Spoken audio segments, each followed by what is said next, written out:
What should you do when you relapse on a bad habit? When you gave in to that habit that once you saw to destroy? It could be eating a junk food, it could be not eating clean, it could be masturbating, you name it all. So, what should you do right after if you relapse? I have a 3 step protocol for you to ensure you reduce the chances of you relapsing and also prevent it from ever happening again at all costs. A lot of times when I started no fab journey to be consistent in the gym, I always tend to give in. I always tend to give in towards the bad habit, the laziness, the procrastination.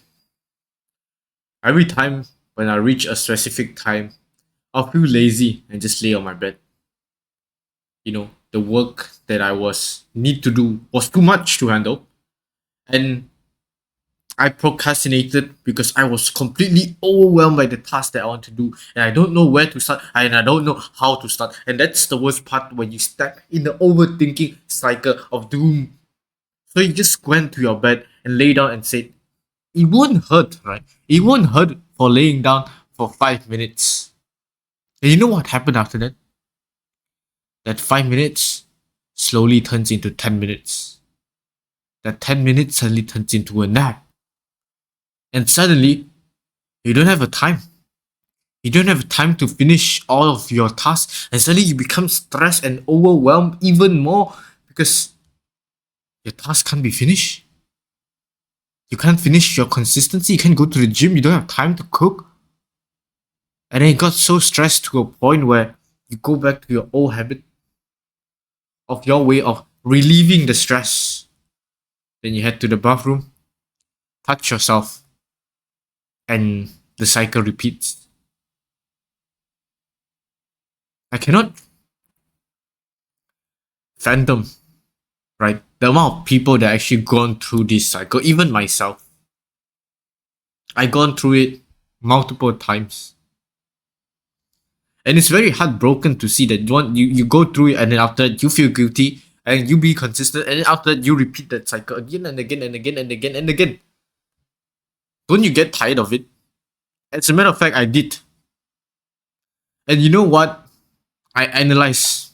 I took a view out of my life and I look around in the environment around me. What provokes you to be procrastinate? What leads you to that? And why do you overthink? Why do you overwhelm by tasks in the first place? Like how do you reach that point? Is that one, you don't label your day. You don't plan out your day beforehand. And you let the task overwhelm you. But you keep thinking about, oh, the task is not done, the task is not done. And number two, that you don't eat that frog in the morning. When you wake up, you conquer the hardest task. That later down the line, all your tasks, it's way easier. It won't be as hard as the first one. And your life down that day will be significant easier because you climb the tallest mountain and all you go now is downhill.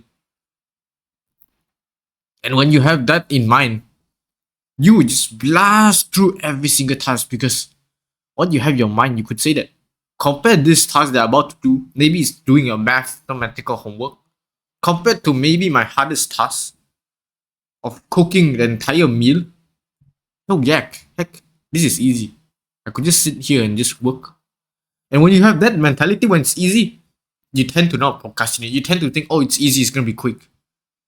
And then suddenly, you're done. And suddenly, that procrastination just went away. Holy shit. And you don't procrastinate means you don't nap. You don't nap means what? You don't waste time. You don't get stressed. You don't go overwhelmed. You don't master. Do you just see that? Do you just see how powerful it is for you to analyze your life, to go back to find the root cause of what happens? It could be you procrastinating, scrolling on social media, see some model pictures, and then you feel the urge to do it. And then you did it. Let's say you did it, right? And you know what you should do? You should analyze like what leads you to go on social media, right? Cut that out. And even if your work goes around the social media to look for posts, then unfollow those models. Put uninstalled, block those accounts. You don't see them, you don't get the urge. Problem solved. And that's how easy it is for you to tackle things in your life. Just find the root cause. Just keep on searching for what could lead you to that, and that leads you to the next point. So as long as you could cut one of those down, you could just chop and end right there, like the flow chain, then you won't reach the end point. So when you don't reach the end point, you don't relapse your bad habit. And for once, you would stay consistent. And for those who stayed, here's one more fact for you. One more fact for you so that you don't relapse. You don't relapse on your bad habit ever again. An idle hand is a devil's workshop. So every time when you wake up, every time when you wake up, when you're awake at all in general, do something. If you can't run, you walk. If you can't fly, you crawl. Do something to just keep on moving. It could be simple like sweeping your house. You're still doing something. Your hands are not idle. When your hands are not idle, when you're doing something in general,